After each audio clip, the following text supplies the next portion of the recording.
यह सारा जगत लिंगमय है, सभी तीर्थ लिंगमय है। इस प्रकार से देखें तो कोई संख्या नहीं है, फिर भी हम यहाँ ज्योतिर्लिंगों का वर्णन समझते हैं। इस जगत में जो भी दृश्य देखा जाता है या स्मरण किया जाता है वह सब शिव स्वरूप ही है। शिव जी का पूजन सभी देवता, असुर एवं मनुष्य करते हैं, इसीलिए पाताल में, स्वर्ग में और पृथ्वी पर सभी जगह शिवलिंग है। शिव जी ने लोगों के कल्याणार्थी लिंग स्वरूप में देव, मनुष्य और दैत्यों के सहित समस्त त्रिलोक को व्याप्त कर रखा है और लोगों के हित के लिए तीर्थ में तथा अन्य स्थलों में भी विविध लिंगों को धारण करते हैं। जिस स्थान में जब जब शिव जी के भक्तों ने भक्तिपूर्वक उनका स्मरण किया है, उस समय उन स्थानों में प्रकट होकर भक्तजनों का कार्य करके वहां पर लिंग स्वरूप में स्थित हो गए हैं। पृथ्वी पर जितने लिंग हैं उनकी कोई गणना नहीं है, फिर भी जो प्रधान लिंग है और उन प्रधान लिंगों में जो विशेष रूप से मुख्य लिंग है, ऐसे मुख्य लिंगों को जिन्हें ज्योतिर्लिंग कहा गया है, जिन्हें हम 12 ज्योतिर्लिंग से जानते हैं, जिसका वर्णन सुनने से भी उसी समय पापों से मुक्त हो जाते हैं। शिव पुराण के कोटि रुद्र संहिता में कहा गया है कि जो प्रतिदिन प्रातःकाल उठकर इन 12 ज्योतिर्लिंग के नामों का पाठ करता है उसके सभी प्रकार के पाप छूट जाते हैं और उसको संपूर्ण सिद्धियों का फल प्राप्त हो जाता है। सभी वर्णों का दुख नष्ट हो जाता है। इन ज्योतिर्लिंगों पर चढ़ाया गया प्रसाद सर्वथा ग्रहण करने योग्य होता है, जिसे पूर्ण श्रद्धा के साथ ग्रहण करना चाहिए। जो किसी एक ज्योतिर्लिंग का भी 6 मास तक यदि निरंतर पूजन करता है उसे पुनर्जन्म का दुख नहीं उठाना पड़ता है। आइए जानते हैं इन ज्योतिर्लिंग की उत्पत्ति का वर्णन। इन 12 ज्योतिर्लिंग में प्रथम सोमनाथ ज्योतिर्लिंग कहा गया है। चंद्रमा का विवाह प्रजापति दक्ष की 27 कन्याओं के साथ हुआ था। इन सभी पत्नियों में से रोहिणी चंद्रमा को अधिक प्रिय थी। ये देख अन्य कन्याएं पिता की शरण में गई, जिससे दक्ष दुखी होकर चंद्रमा को शांति पूर्वक समझाया कि सभी के साथ सम व्यवहार करे, किंतु चंद्रमा ने दक्ष की बात नहीं मानी, क्योंकि चंद्रमा माया से प्रभावित थे। इसी कारण दक्ष ने चंद्रमा को क्षय रोगी होने का श्राप दे दिया, जिसके कारण चंद्रमा क्षीण हो गए, जिसके कारण जगत अंधकार में डूब गया। यह देखकर ब्रह्मा जी के कहने पर सभी देवताओं ने चंद्रमा को महामृत्युंजय मंत्र द्वारा शिव की आराधना करने को कहा। चंद्रमा ने निरंतर 6 मास तक तप साधना की, जिसके बाद शिव प्रसन्न होकर चंद्रमा को एक पक्ष में उनकी कला प्रतिदिन क्षीण होगी और दूसरे पक्ष में कला निरंतर बढ़ेगी, जिससे अमावस्या और पूर्णिमा बने। ऐसा वरदान देकर शिव पार्वती सहित वहां प्रतिष्ठित हो गए, जो सोमेश्वर ज्योतिर्लिंग से विख्यात हुए, जिनका पूजन करने से क्षय, कुष्ठ आदि रोगों का विनाश होता है। अब सुनते हैं मल्लिकार्जुन ज्योतिर्लिंग की उत्पत्ति की कथा को। जब तारकासुर के वध के बाद पार्वती पुत्र कार्तिकेय पृथ्वी की परिक्रमा करके कैलाश पर वापस आए तो उस समय गणेश का विवाह हो चुका था, जिसे सुनकर अपने माता पिता के मना करने पर भी गुस्सा हुए कार्तिकेय उनको प्रणाम करके क्रौंच पर्वत पर चले गए, जिसके कारण माता पार्वती पुत्र वियोग के कारण दुखी हो गई। यह देख भगवान शंकर ने देवताओं और ऋषियों कुमार को प्रसन्न करके लाने के लिए भेजा, फिर भी कुमार नहीं आए। तत्पश्चात शिव जी और माता पार्वती पुत्र कार्तिकेय के पास गए, लेकिन पुत्र उस पर्वत से 3 योजन दूर चले गए। तब अपने पुत्र को दूर चले जाने पर माता पार्वती और पिता शंकर ज्योति रूप धारण कर वहीं कौंच पर्वत पर विराजमान हो गए। पुत्र स्नेह से व्याकुल हुए शिव तथा पार्वती अपने पुत्र कार्तिकेय को देखने के लिए प्रत्येक पर्व पर वहां जाते हैं और अमावस्या के दिन साक्षात शिव वहां जाते हैं तथा पूर्णमासी के दिन पार्वती वहां जाती है। उसी दिन से लेकर मल्लिका यानी कि पार्वती तथा अर्जुन यानी कि शिव जी का मिलित रूप वही अद्वितीय शिवलिंग तीनों लोक में प्रसिद्ध हुआ। जो मनुष्य उस लिंग का दर्शन करता है वह सब पापों से मुक्त हो जाता है और समस्त मनोरथों को प्राप्त कर लेता है। उसका दुख सर्वथा दूर हो जाता है और परम सुख प्राप्त करता है। धन धान्य की समृद्धि, प्रतिष्ठा, आरोग्य तथा अभीष्ट फल की प्राप्ति होती है। इसके बाद तीसरा ज्योतिर्लिंग महाकालेश्वर ज्योतिर्लिंग के प्राकट्य की कथा को सुनते हैं। शिव जी को प्रिय मनोहरा रवंती नामक नगरी में विद्याधन करने वाले एक श्रेष्ठ ब्राह्मण रहते थे, जो नित्य अग्निहोत्र करके और शिव पूजा में लीन रहते थे, जो प्रतिदिन पार्थिव लिंग का पूजन करते थे। उनके चारों पुत्र भी उनके जैसे ही शिव पूजा में तत्पर तथा सदा माता पिता की आज्ञा मानने वाले थे, जिसमें सबसे बड़ा देवप्रिय, उसके बाद प्रिय मेधा, तीसरा सुकृत और चौथा सुव्रत था। जैसे शुक्ल पक्ष में चंद्रमा बढ़ता है, उसी प्रकार उनके सद्गुण भी बढ़ रहे थे, जिसके कारण वह नगरी ब्रह्म तेज से संपन्न हो गई थी। यही दूसरी ओर रत्नमाल पर्वत पर दूषण नामक एक महान असुर रहता था, जो धर्म से द्वेष करने वाला, ब्रह्मा जी के वरदान से जगत को तुच्छ समझता था। उस असुर ने पृथ्वी पर सभी प्रकार के तीर्थ तथा क्षेत्र से वेद धर्म तथा स्मृति धर्म को नष्ट कर दिया था।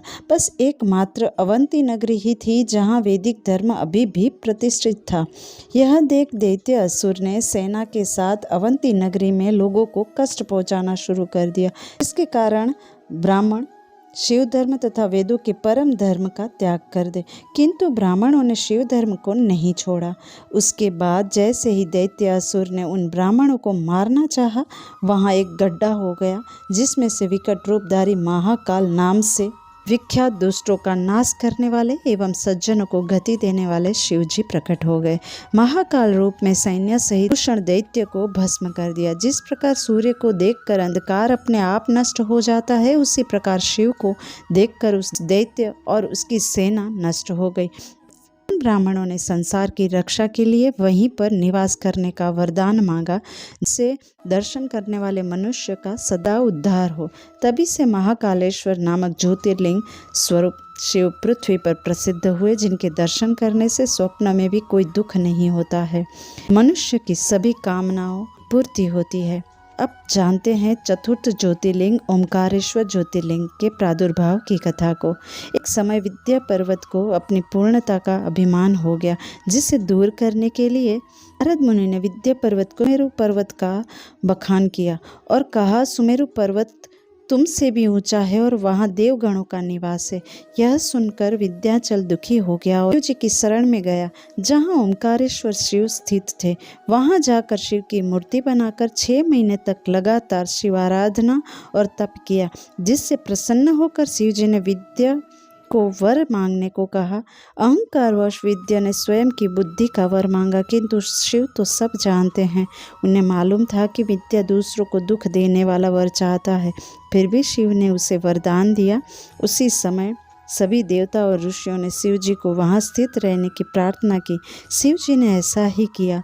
ओमकार नामक जो एक लिंग था, वह 2 रूपों में विभक्त हो गया। यह दोनों लिंग ओमकारेश्वर और परमेश्वर के नाम से प्रसिद्ध हुए और दोनों ही भक्तों के व्रत को पूर्ण करने वाले तथा भुक्ति तथा मुक्ति देने वाले हैं।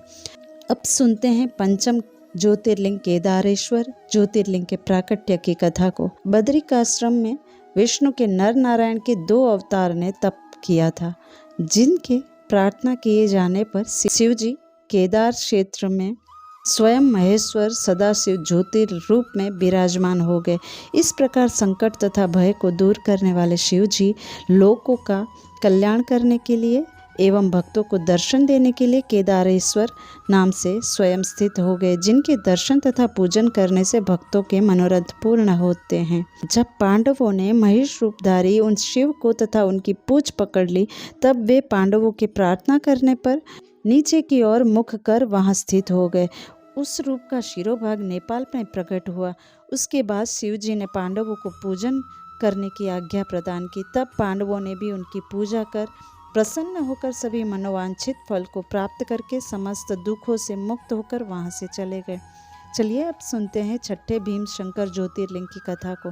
पूर्व समय में सभी प्राणियों को सदा दुख देने वाला और धर्म को नष्ट करने वाला भीम नाम का एक बड़ा बलवान राक्षस हुआ करता था। वह कुंभकर्ण के द्वारा करकटी नामक राक्षस से उत्पन्न हुआ था, जो कुंभकर्ण का राम के द्वारा वध करने के बाद अपनी माता के साथ सह पर्वत पर निवास करता था। भीमशंकर नहीं जानता था कि उसके पिता कौन है, इसीलिए अपने पिता कौन है यह जानने की इच्छा अपनी माता से कही। माता ने सारा वर्णन सुनाया, कैसे राम द्वारा कुंभकर्ण मारा गया और कैसे बलपूर्वक सहवास करके छोड़कर लंकापुरी चला गया। तब से पर्वत पर अकेली अपने पुत्र के साथ जीवन व्यतीत करती है। माता के वचन सुनकर भीमशंकर कुपित हो उठा और श्री राम को पीड़ा देने के हेतु से तप करने चल पड़ा और हाथों को ऊपर उठाए एक पैर पर 1000 वर्ष तक तप करने लगा, जिसके तेज से जलते हुए देवता ब्रह्मा जी के शरण में गए और देवताओं के कहने पर ब्रह्मा जी ने भीमशंकर को अप्रतिम बल का वरदान प्रदान किया, जिसके कारण भीम ने सर्वप्रथम इंद्रादि देवताओं को जीतकर अपने स्थान से हटाकर बाहर निकाल दिया। देवताओं ने शिव जी की स्तुति कर उन्हें प्रसन्न किया, जिससे भगवान शिव ने काम रूपेश्वर उनके परम भक्त को उनकी स्तुति करने को कहा, जिसे देख भीम ने राजा काम रूपेश्वर को मारने की इच्छा से उसके समीप गया, किंतु राजा ने शिव का ध्यान नहीं छोड़ा। राजा की रक्षा के लिए शिव प्रकट होकर भीम का वध कर दिया और भीम शंकर नाम से प्रसिद्ध हुए, जो सभी आपत्तियों को दूर करने वाला यह ज्योतिर्लिंग सदा पूज्य हुआ। अब सुनते हैं 7वें ज्योतिर्लिंग काशी विश्वेश्वर ज्योतिर्लिंग के महात्म्य को। अपने कैवल्य भाव में ही रमने वाले परमेश्वर को दूसरे रूप की इच्छा हुई, वही सगुण हो गया जो शिव नाम से जाना जाता है। वे ही स्त्री तथा पुरुष के भेद से 2 रूपों में हो गए। जो पुरुष था वह शिव कहा गया एवं जो स्त्री थी वह शक्ति कही गई। उन दोनों शिव शक्ति के स्वभाव से प्रकृति तथा पुरुष भी निर्मित किए गए। जब इस प्रकृति एवं पुरुष ने अपने जननी एवं जनक को नहीं देखा, तब वे संशय में पड़ गए। उस समय निर्गुण परमात्मा से आकाशवाणी उत्पन्न हुई, जिसने कहा कि तुम दोनों तप करो, उसी से उत्तम सृष्टि होगी। तब प्रकृति पुरुष ने तप के लिए स्थान पूछा। तब निर्गुण शिव ने ब्रह्मांड में स्थित सभी सामग्रियों से समन्वित संपूर्ण तेजों का सारभूत पंचकोश परिमाण वाला शुभ तथा सुंदर नगर बनाया, जो कि उनका अपना ही स्वरूप था, जो काशी से विख्यात हुआ। उस नगर को शिव जी ने जो विष्णु रूप थे उनको दे दिया और काल पर्यंत तप किया और फिर सृष्टि की रचना की गई। यही काशी में शिव ज्योतिर्लिंग में प्रतिष्ठित हुए और काशी विश्वनाथ से प्रसिद्ध हुए। इस क्षेत्र में सभी वर्ण तथा आश्रम के लोग, चाहे वे बालक हो, युवा हो अथवा वृद्ध हो, पवित्र हो, अपवित्र हो, कन्या हो या विवाहिता, विधवा, वंध्या, रजस्वला, प्रसूता अथवा अनसंस्कृता, चाहे जैसी भी स्त्री हो, यदि वह इस क्षेत्र में मृत्यु पामे तो मुक्ति प्राप्त कर लेती है। सभी प्रकार के प्राणी यहाँ पर मरने पर मोक्ष प्राप्त कर लेते हैं। आगे 8वें ज्योतिर्लिंग त्र्यंबकेश्वर ज्योतिर्लिंग की कथा का महात्म्य को सुनते हैं। पूर्व काल में प्रसिद्ध गौतम नामक श्रेष्ठ ऋषि थे, जिनकी परम धार्मिक अहल्या नाम की पत्नी थी, जिन्होंने दक्षिण दिशा में ब्रह्मगिरी नामक पर्वत पर 10,000 वर्ष तक तप किया। किसी समय वहां पर 100 वर्ष तक भयानक अनावृष्टि हुई, जिससे सभी लोग संकट में पड़ गए, जिसके कारण सभी उस स्थान को छोड़कर चले गए। यह देख महर्षि गौतम ने वरुण देवता को प्रसन्न करने के लिए प्राणायाम परायण होकर 6 महीने तक उस स्थान पर तप किया, किंतु वरुण देव प्रसन्न तो हुए, लेकिन जल वृष्टि करने को मना किया। तब गौतम ऋषि ने अक्षय, दिव्य तथा नित्य फल प्रदान करने वाले जल का वरदान मांगा। इस पर वरुण देव ने गौतम ऋषि को गड्ढा खोदने को कहा। जैसे ही 1 हाथ जितना गड्ढा खोदा, तब वरुण ने उसे दिव्य जल से भर दिया। उसके बाद गौतम ऋषि ने दुर्लभ जल प्राप्त कर विधि पूर्वक नित्य नैमित्तिक कर्म संपन्न किया। इस प्रकार पूरे वन में पूर्ण आनंद व्याप्त हो गया और अक्षय जल के कारण गए हुए सभी ऋषि मुनियों वापस लौट आए। अब क्योंकि गौतम ऋषि के कारण जल की प्राप्ति हुई थी, इसी कारण एक बार उनके शिष्यों को जल भरने के लिए भेजा। उस समय जल लेने आई ऋषि पत्नियों ने गौतम ऋषियों को जल भरने से रोका। इसी कारण शिष्य वहां से लौटकर वो यह सारी बात ऋषि पत्नी अहिल्या से कही और स्वयं अहिल्या गौतम ऋषि के लिए जल लेकर गौतम ऋषि को दिया। बाकी ऋषि पत्नियां इससे क्रोधित हुई, जिससे महर्षिगण गौतम ऋषि पर क्रोधित हुए, जिससे महर्षि गौतम ने गणेश जी की आराधना की और बाकी ऋषियों को वहां से जाने को कहा। और फिर एक दिन गणेश जी दुर्बल गाय का रूप धारण कर गौतम के पास गए गौतम ने दयावश उसे हटाने का प्रयास किया, किंतु इसमें गाय की मृत्यु हो गई, जिसके कारण सभी ऋषिगण ने गौतम ऋषि को कटु वचन सुनाए और वहां से अपमानित कर जाने को कहा। गौतम ऋषि ने ऐसा ही किया और 1 कोस की दूरी पर जाकर आश्रम बना लिए और गौ हत्या के पाप से मुक्ति के लिए पर्वत की परिक्रमा करके पार्थिव लिंगों को बनाकर उनका पूजन किया, जिसमें उनकी पत्नी अहिल्या ने भी सहयोग दिया। यह देख शिव जी पार्वती और गणों के साथ प्रकट होकर वरदान मांगने को कहा और गौतम ऋषि ने लोक कल्याण हेतु गंगा की प्राप्ति का वरदान मांगा और फिर गंगा और महर्षि गौतम तथा देवताओं के द्वारा प्रार्थना करने पर शंकर जी गंगा के साथ वहीं स्थित हो गए, जहां पर गंगा गौतमी के नाम से प्रसिद्ध हुई तथा वह शिवलिंग त्र्यंबक नाम से विश्व में विख्यात हुआ, जो महापातक का भी नाश करने वाला है। अब जानते हैं 9वें ज्योतिर्लिंग वैद्यनाथेश्वर ज्योतिर्लिंग के प्रादुर्भाव की कथा को। किसी समय अभिमानी राक्षस श्रेष्ठ रावण पर्वतों में उत्तम कैलाश पर शिव की आराधना करने लगा। जब शिव प्रसन्न नहीं हुए तो दूसरे प्रकार से तप किया। ग्रीष्म काल में पंचाग्नि के मध्य में बैठकर, वर्षा काल में खुले चबूतरे पर बैठकर और शीतकाल में जल के भीतर रहकर, इस तरह 3 प्रकार से घोर तप करने लगा। फिर भी शिव प्रसन्न नहीं हुए। उसके बाद रावण ने अपने सिर काटकर शिव का पूजन प्रारंभ किया। उसने शिव पूजन में विधि पूर्वक 1-1 सिर काट डाला।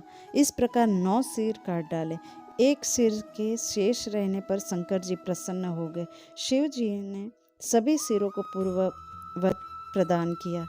यह देख रावण ने शिव को लंकापुरी ले जाने की इच्छा व्यक्त की।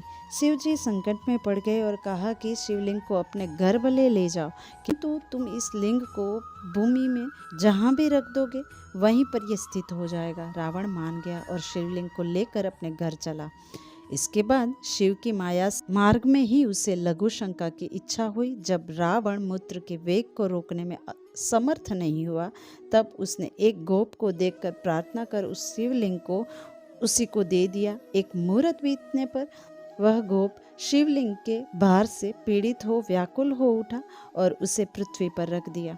इस प्रकार वह लिंग वहीं पर स्थित हो गया, जो दर्शन मात्र से पापों को दूर करने वाला तथा समस्त कामनाओं को पूर्ण करने वाला है।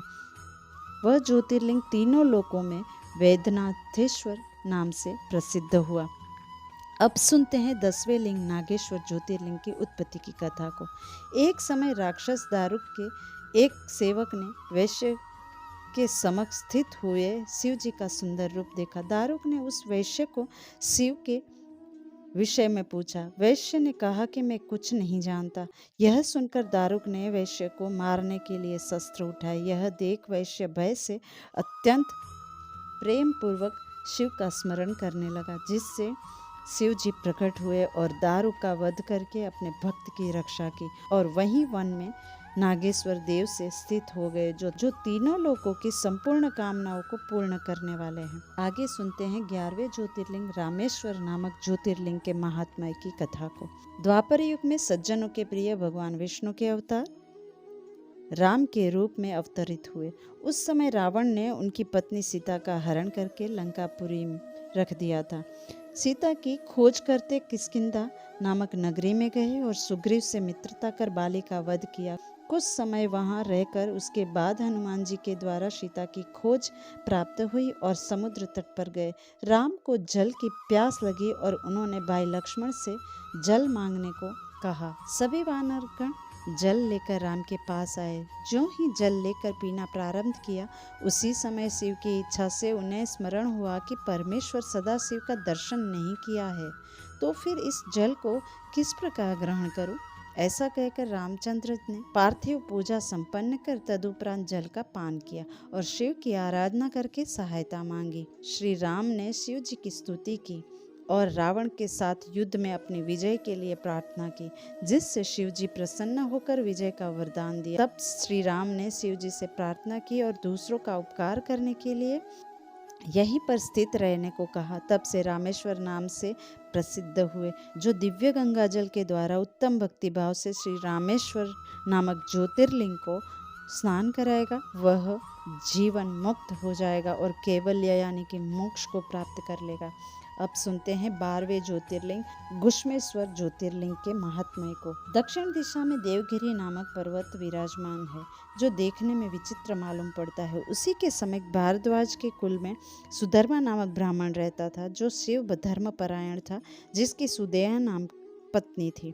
सुधर्मा देवता एवं अतिथि का पूजन करने वाला, वेद मार्ग के अनुसार आचरण करने वाला तथा अग्निहोत्र नित्य तत्पर रहने वाला था, किंतु उसे पुत्र का सुख नहीं था और इस बात का दुख सुधर्मा से ज्यादा उसकी पत्नी सुदेहा को था और उससे पड़ोसियों से इस बात के कटु वचन भी सुनने पड़ते थे, जिसके कारण सुदेहा ने अपने पति से पुत्र प्राप्ति की इच्छा की और अगर पुत्र ना हुआ तो वह देह त्याग कर देगी। ऐसे वचन सुनकर सुधर्मा ने चित्त में भगवान शिव का स्मरण किया और अग्नि के सामने 2 फूल रखकर एक पुष्प को मन में पुत्रदायक समझा और इस प्रकार संकल्प करके उस ब्राह्मण ने अपनी पत्नी से पुत्र फल की प्राप्ति हेतु दोनों में से एक फूल को उठाने को कहा। सुदेहा ने ऐसा ही किया। सुदेहा ने पुत्र कामना रहित पुष्प को उठाया और उसके पुत्र की आशा छोड़ शिव के ध्यान में रहने को कहा। सुदेहा नहीं मानी और अपनी बहन को सुधर्मा की पत्नी बनाने की हट कर ली और सुधर्मा ने ऐसा ही किया। तीनों साथ में रहने लगे। सुधर्मा की छोटी पत्नी घुश्मा अपनी बहन की आज्ञा लेकर नित्य 101 पार्थिव शिवलिंगों का निर्माण करती और फिर वह घुश्मा विधि पूर्वक षोडशोपचार से पूजन कर पास में स्थित तालाब में उन्हें विसर्जित कर देती थी। इस प्रकार नित्य शिव पूजन करते हुए उसकी सभी मनोकामनाओं का फल प्रदान करने वाली 1,00,000 पार्थिव संख्या पूरी हुई। उसके बाद शिवजी की कृपा से उसे भाग्यवान और सभी कल्याणकारी गुणों का पात्र पुत्र उत्पन्न हुआ, जिसके बाद में सुदेहा अत्यधिक ईर्ष्या होने लगी और अपनी छोटी बहन के पुत्र को देखकर बड़ी बहन दुखी हुई और उसके पुत्र सुख को सहन न कर सकी और उसका विरोध करने लगी। समय बीतने लगा और घुश्मा ने अपने पुत्र का विवाह कर दिया। इससे सुदेहा का क्रोध और भी बढ़ गया। घुश्मा ने अपनी बड़ी बहन को समझाया, पर सुदेहा का क्रोध शांत नहीं हुआ। अपने मन की ज्वाला को शांत करने के लिए घुश्मा के पुत्र को मार डालने का निश्चय कर लिया। कपटी मनुष्य को कभी भी सही गलत नहीं दिखता है और रात्रि में सुदेहा ने घुश्मा के पुत्र को छुरी से खंड खंड करके मार डाला और उसके शरीर के टुकड़े को वहीं तालाब में फेंक दिया, जहां घुश्मा नित्य पार्थिव शिवलिंगों को विसर्जित किया करती थी। इस प्रकार वहां फेंक कर लौट आई और सुखपूर्वक सो गई। अब सुदेहा की मन की अग्नि शांत हो चुकी थी। प्रातःकाल पुत्रवधू खून से लथपथ तथा पति के शरीर के टुकड़ों से युक्त सैया को देखकर बहुत दुखी हुई और अपनी सास से कहा कि आपके पुत्र कहाँ गए। घुश्मा अपनी पुत्रवधू के दुख को सुनकर भी नित्य पार्थिव पूजन रूप व्रत से विचलित नहीं हुई। घुश्मा ने मन ही मन कहा, जिन्होंने यह पुत्र दिया है वे ही रक्षा भी करेंगे, और शिव का स्मरण करने लगी। स्थिर चित्त होकर हमेशा की तरह पार्थिव शिवलिंगों को लेकर शिव के नामों का उच्चारण करती हुई वह सरोवर तट पर गई और शिवलिंगों को डालकर लौटने लगी। तब सरोवर तट पर खड़े अपने पुत्र को देखा। पुत्र ने कहा, शिव जी की कृपा से फिर से जीवित हो गया हूँ। इसी समय सदाशिव वहाँ प्रकट हुए और सुदेहा को दंड देने की इच्छा प्रकट की, किंतु घुश्मा ने मना कर दिया। शिव यही सुनकर अत्यधिक प्रसन्न हुए और घुश्मा को वर मांगने को कहा। घुश्मा ने संसार की रक्षा के निमित्त स्वयं के नाम से ही यही स्थित होने की प्रार्थना की। तभी से शिव जी घुश्मेश्वर ज्योतिर्लिंग के रूप में प्रसिद्ध होकर सबको सुख प्रदान करते हैं। तो इस प्रकार से 12 ज्योतिर्लिंग की कथा को आपने सुना। जो इन ज्योतिर्लिंग की कथा को पढ़ता और सुनता है वह सभी पापों से मुक्त हो जाता है और भोग तथा मोक्ष प्राप्त करता है। धन्यवाद। अस्तु।